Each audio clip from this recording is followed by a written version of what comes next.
Hello बच्चों, let's read the question. The question is when an electric field is applied across a semiconductor. अगर हम semiconductor के across electric field apply कर दें तो हमारे पास कौन सा ऑप्शन जो होगा वो करेक्ट होगा वो आपको बताना है।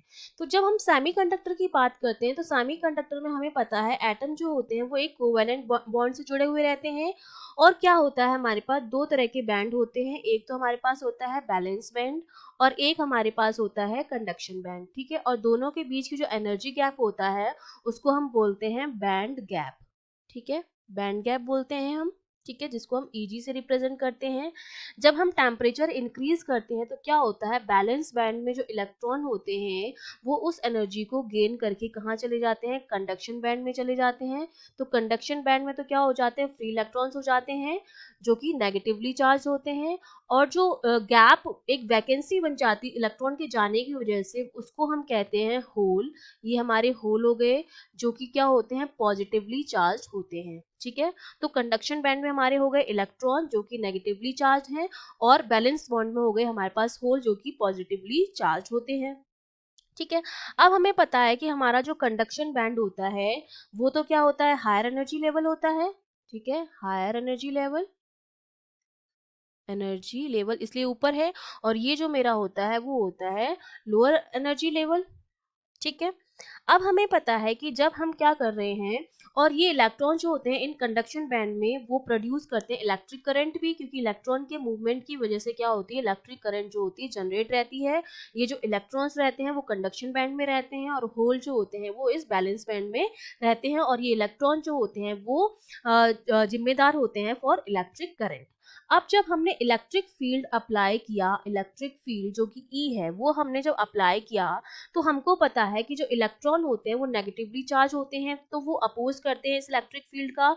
तो उनका जो मोशन होता है वो इसके अपोजिट होता है। इलेक्ट्रॉन जो होते हैं move opposite of electric field. Reason क्या हो गया, क्योंकि इनका opposite of electric field.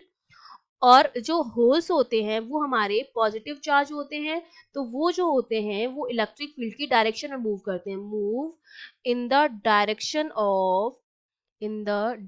Of ई।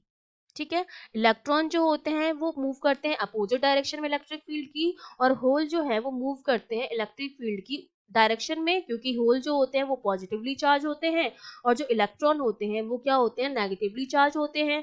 हमें पता है कि जब हम इलेक्ट्रिक फील्ड अप्लाई करते हैं तो उस टाइम जो पोटेंशियल एनर्जी जो होती है वो डिक्रीज हो जाती है। जब हमने ये अप्लाई किया इलेक्ट्रिक फील्ड तो उस टाइम हमारी पोटेंशियल एनर्जी जो होती है वो डिक्रीज हो जाती है।